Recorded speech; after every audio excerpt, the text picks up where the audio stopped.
বিসমিল্লাহির রহমানির রহিম। প্রিয় নেতৃবৃন্দ, সহকর্মীবৃন্দ, সকল সুবর্ণাতিগণ, আসসালামু আলাইকুম। প্রতি বছর মে মাসের এই দিনটি আমাদের পরিবারে আসে এক বেদনা বিধুর স্মৃতি নিয়ে। এই দিনে শুধু আমাদের পরিবার নয়, বরং সমগ্র দেশই হয়ে উঠে পড়েছিল বেদনার্ত ও অভিভাবকহীন। আমাদের প্রিয় মাতৃভূমি বাংলাদেশের জন্মের সাথে জড়িয়ে থাকা এক অবিচ্ছেদ্য নাম শহীদ প্রেসিডেন্ট জিয়াউর রহমান, যে চট্টগ্রাম থেকে স্বাধীনতার ঘোষণা করে তিনি এ দেশের সাথে তার নাম অবিচ্ছেদ্য করেছিলেন। সেই চট্টগ্রামেই এক সফল, সৎ, দূরদর্শী ও প্রকৃত দেশপ্রেমিক প্রেসিডেন্ট হিসেবে নিজের জীবন উৎসর্গ করেছেন।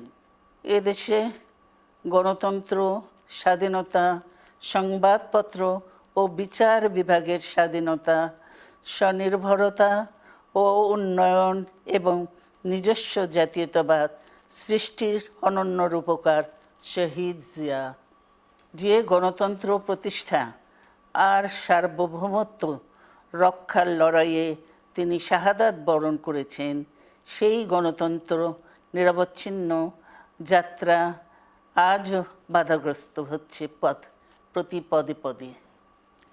খুব শীঘ্রই আমরা বাংলাদেশকে গণতন্ত্রে পুনঃপ্রতিষ্ঠিত দেখতে পাব। এই হোক শহীদ জিয়ার শাহাদাত বার্ষিকীতে আমাদের অঙ্গীকার।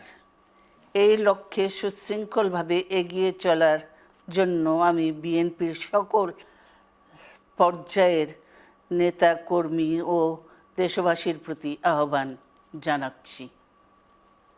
মনে রাখবেন, সবার জন্য গণতন্ত্র ও উন্নয়নের মাধ্যমে সকল সমস্যার সমাধানের যে রাজনীতি শহীদ জিয়া রেখে গেছেন, তা বাস্তবায়নের মাধ্যমে তার প্রতি শ্রদ্ধা জানাতে হবে। আমরা তার বিদায়ী আত্মার মাগফিরাত কামনা করছি। আল্লাহ হাফেজ। বাংলাদেশ জিন্দাবাদ।